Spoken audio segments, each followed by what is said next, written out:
જય સ્વામિનારાયણ વિદ્યાર્થી મિત્રો, આજે આપણે ધોરણ 10ના અંગ્રેજી વિષયમાં યુનિટ 1નો અભ્યાસ કરીશું અને તેનું નામ છે અગેન્સ્ટ ધ ઓડ.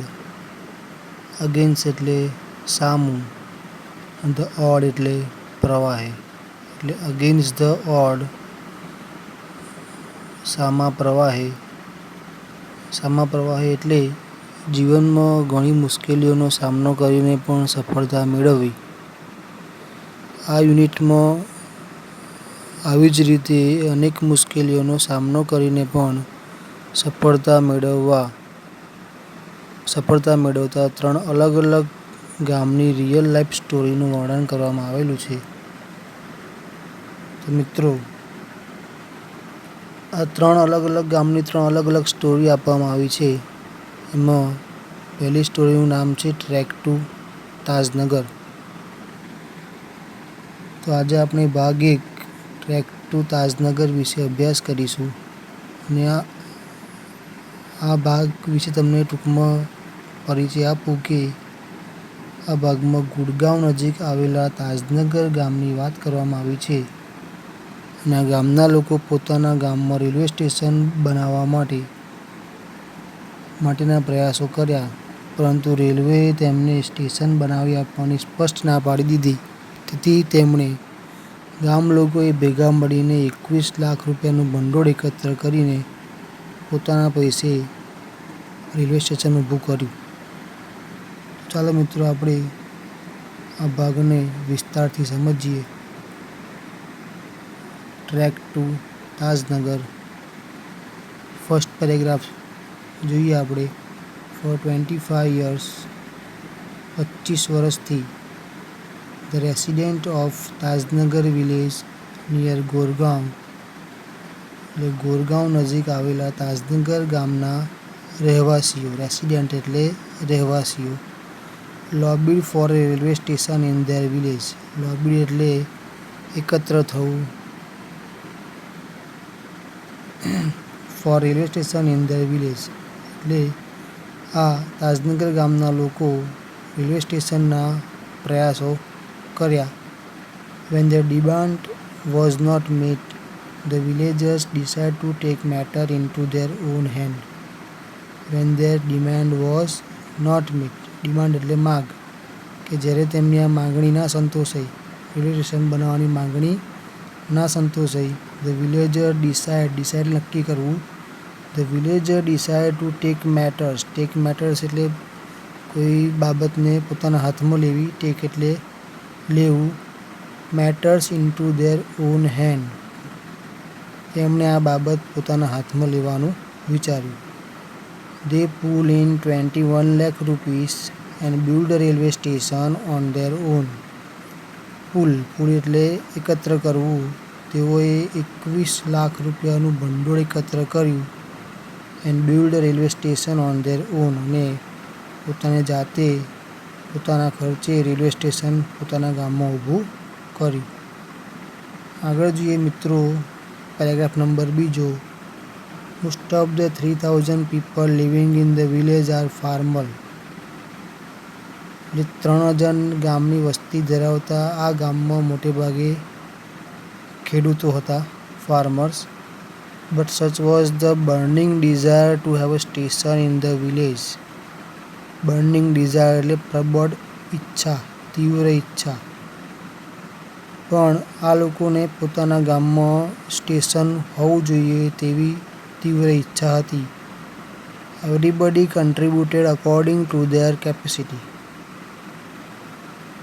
Everybody દરેક, કન્ટ્રીબ્યુટ કરવું એટલે ફાળો આપવો, અકોર્ડિંગ ટુ ધેર કેપેસિટી પોતાની ક્ષમતા પ્રમાણે દરેકે તેમાં ફાળો આપ્યો. Ranging from 3000 rupees to 75,000 rupees, 3000 રૂપિયાથી લઈને 75,000 રૂપિયા સુધી પોતાની ક્ષમતા પ્રમાણે દરેકે ફાળો આપ્યો. They donated money for station and we started the construction in January 2008. તેઓએ સ્ટેશન માટે પૈસા દાન કર્યા and we started the construction, અને અમે એનું બાંધકામ ચાલુ કર્યું ઇન જાન્યુઆરી 2008. જાન્યુઆરી 2008માં અમે તેનું બાંધકામ ચાલુ કર્યું. શ્રી રણજીતસિંહ, ફોર્મર વિલેજ સરપંચ. ફોર્મર એટલે ભૂતપૂર્વ જે ગામના સરપંચ હતા રણજીતસિંહ, તેમણે આ બાબત જણાવી છે. નેક્સ્ટ જોઈએ મિત્રો, there are large number of people in the village who need to go to Gurgaon, Delhi and Rewar. Gurgaon, Delhi, Rewari જવા માટે આ ગામમાં ઘણા બધા લોકો હતા કે જેમને ગુરગાંવ, દિલ્હી, રેવાર જવાની જરૂર પડતી હતી. There are students who go to colleges. કેટલાક વિદ્યાર્થીઓ પણ હતા કે જેમને કોલેજ થવાનું થતું હતું. Till now we had to either go to Halimandi or Patli to catch a train. તો અમારે હવે ટ્રેન પકડવા માટે કાં તો હાલીમંડી જવું પડતું કાં તો પાટલી જવું પડતું. Both the station are 6 kilometre away from the Tajnagar.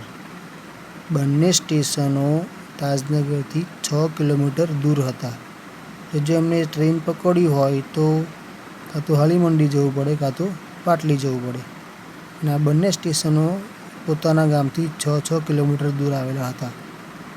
We thought when the railway line passed through the village, અમે વિચાર્યું કે આ રેલવે લાઇન જો અમારા ગામમાંથી પસાર થાય છે, પાસ થવું એટલે પસાર થવું, we would have a station here, કે અમારા ગામમાં સ્ટેશન હોવું જોઈએ. But that didn't happen, પણ તેવું શક્ય બન્યું નહીં. So we raised the demand in 1982. તેથી અમે 1982માં તેની માગણી કરી. And have been continuously asking for it, અને અમે કન્ટિન્યુઅસલી એટલે સતત તેના માટે પ્રયાસો કર્યા. But the railway told us, પણ રેલવેએ અમને કહ્યું that they did not have funds. રેલવેએ કહ્યું કે એમની પાસે પૂરતું ભંડોળ નથી. Finally we decide to craft our destiny. છેલ્લે અમે નક્કી કર્યું ટુ ક્રાફ્ટ એટલે ઘડવું, અને ડેસ્ટિની એટલે નિયતિ, અમારી નિયતિ અમે જાતે જ હવે ઘડીશું. Said the Hukamchand, the member of the committee. એક કમિટીના સભ્ય હુકમચંદે આ વાત આપણને કહી છે. Next, as a result the panchayat pass resolution in 2008. તેના પરિણામે 2008માં પંચાયતે એક ઠરાવ પસાર કર્યો. રિઝોલ્યુશન એટલે ઠરાવ પસાર કર્યો. And saying that since the railway was not able to build a station for them, અને કહ્યું કે જો રેલવે આપણા માટે સ્ટેશન બાંધવા માટે સક્ષમ ન હોય, not able, they would do it for themselves, તો તે સ્ટેશને પોતાની જાતે, ધેમ સેલ્વિસ તેઓ પોતાની રીતે તે કાર્ય કરશે. And with their on money, અને પોતાના પૈસે જ railway station બાંધશે. Soon an 11 members team was formed and the team started collecting money from villagers. 11 સભ્યોની એક ટીમ, મેમ્બર્સ એટલે સભ્યોની રચના કરવામાં આવી. ફોર્મ એટલે રચના કરવી. એન્ડ ટીમ સ્ટાર્ટેડ કલેક્ટ કરવું એટલે એકઠું કરવું, ઉઘરાવવું. ગામના લોકો પાસેથી નાણાં ઉઘરાવવાની શરૂઆત કરી હતી. Next, on 7 January 2010, as a result of their effort, 2010 7 જાન્યુઆરી 2010ના રોજ, as result of their effort એટલે તેમના પ્રયત્નોને પરિણામે, રિઝલ્ટ પરિણામ, the first railway station in the country, એક એવું પહેલું રેલવે સ્ટેશન તૈયાર થયું ઇન ધ કન્ટ્રી એટલે દેશમાં, on which the railway did not have a spend single rupee, કે રેલવેના એક પણ રૂપિયાના ખર્ચા વગર પોતાના ખર્ચે બનેલું રેલવે સ્ટેશન હતું.